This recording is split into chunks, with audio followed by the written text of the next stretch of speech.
What's up guys, Flippin' Steve, back with another video. And I've been doing a lot of videos on collecting and things like that. Today's gonna be a video on flipping, and it's gonna be the buying side, not the selling side. That'll be a separate video coming up. I'm gonna split this up into two. And this is gonna be when you buy a card, ways to maximize your sale, your margin, your profit on the other end, which will be the sales video. And you may be like, how am I gonna maximize when I'm buying? Well, there's ways to save yourself money and to limit your risk. I'm gonna get into some of that. Now, keep in mind that this is coming from someone who does this as a hobby and a side hustle, if you will, for lack of a better term. I do not buy and sell cards for my livelihood. I have a career. So, if you are doing this as your livelihood or want to, it's gonna be a whole different method. It's gonna be a whole nother hectic more things, time, things like that are really going to play factors. So again, keep that in mind. Someone who does this on the side for fun and as part of the hobby. Yes, collecting isn't just the hobby, or the hobby isn't just collecting. The buy, the sale, the trade, the negotiation, all that stuff is things that bring people joy from the hobby, not just buying, collecting, and stashing things away. So we're going to talk about this. And number one, guys, very important.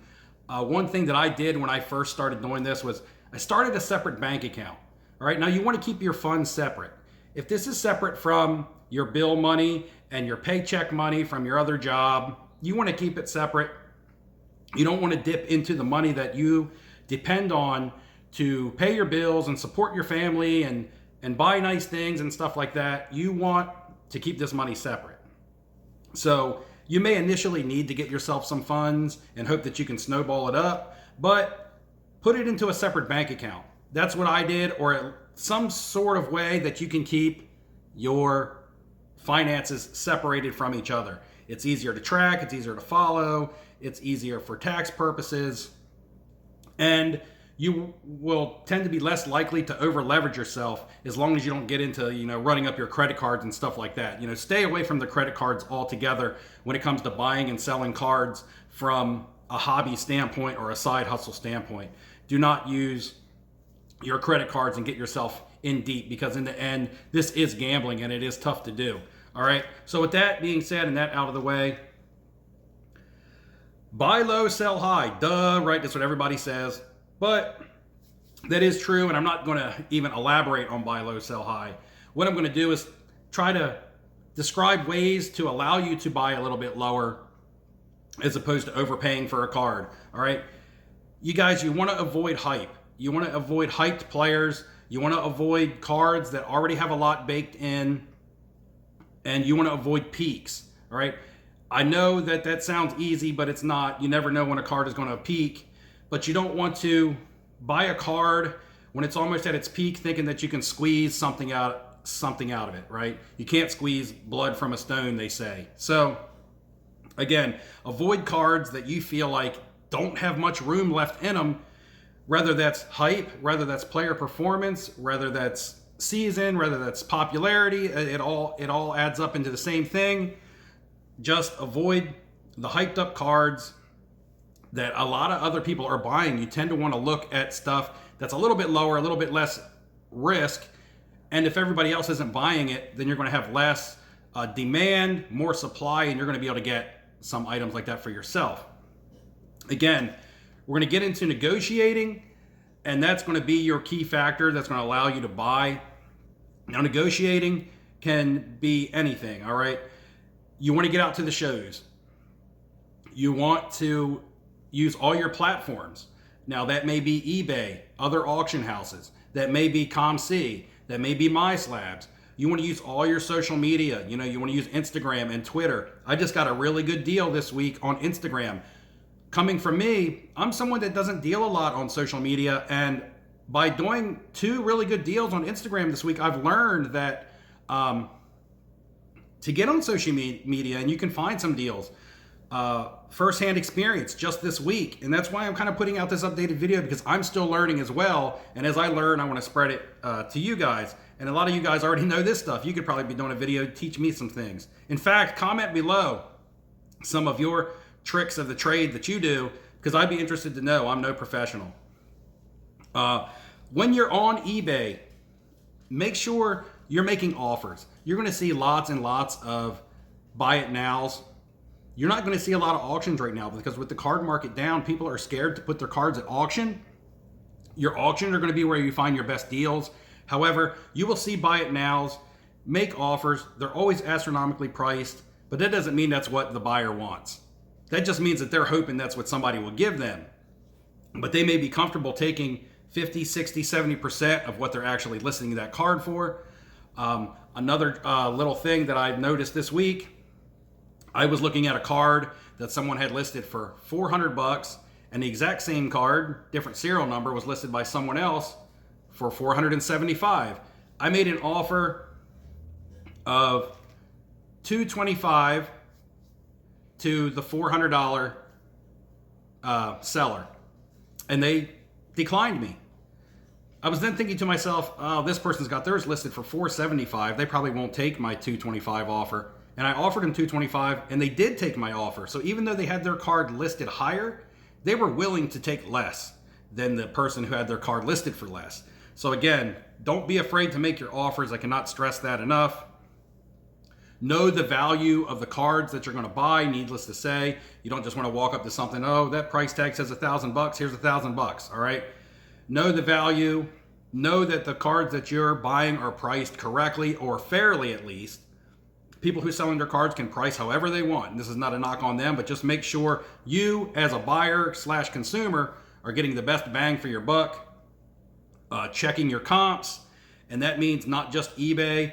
Try to find some MySlab sales, ComC sales. There are apps that link them all together. Also, try to get an average of comps. Sometimes that's hard on really rare cards or cards that aren't flowing through the market very often, but you at least want to get yourself maybe 3 recent comps and kind of get the average on that.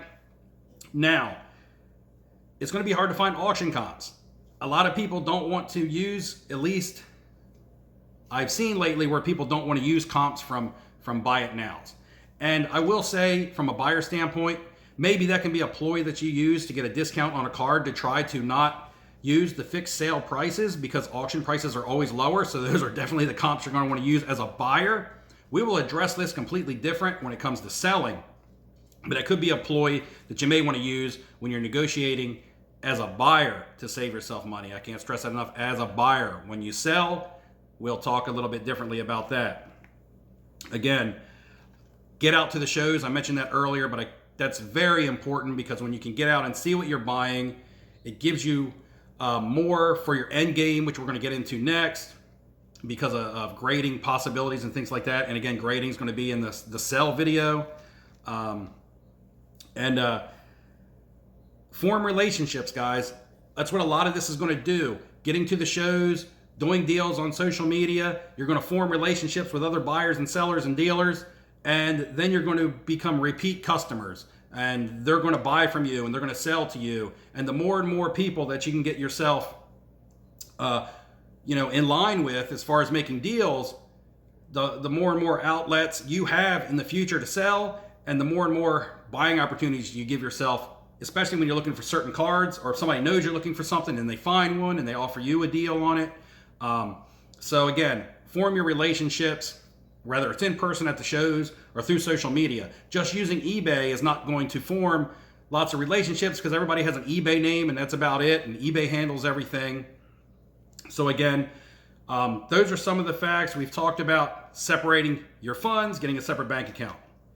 Ways to try to buy a card low, whether it's avoiding the hype, avoiding peaks, negotiating, different platforms and such, forming your relationships.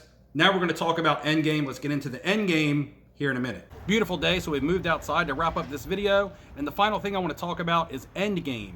You maybe say, what's endgame? Okay, so no, it's not an Avengers movie. Well, I guess it is. But anyway, the endgame that I'm talking about is already having a plan or an out, if you will, for the card that you're buying. Now, we're buying, and this video is talking about, buying to sell, not buying to collect.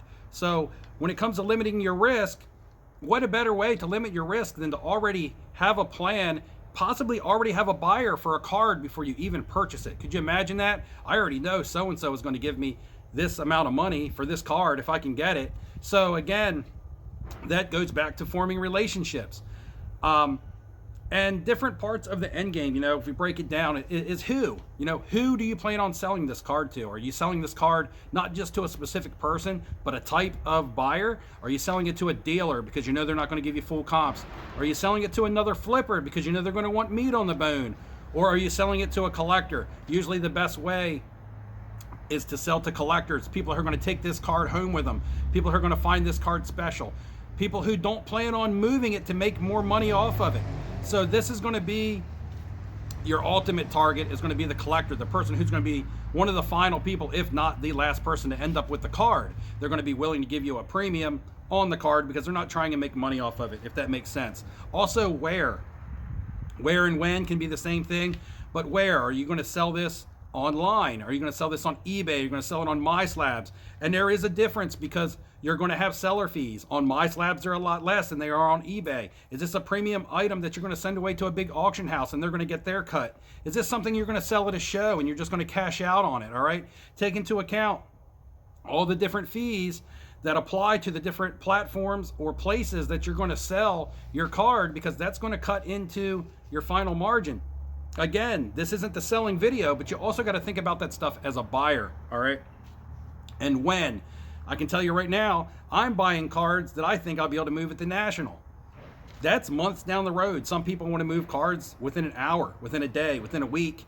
I'm planning right now for the National. That's my personal end game for a lot of the cards that I'm buying. So again, where are you, or when are you going to move these?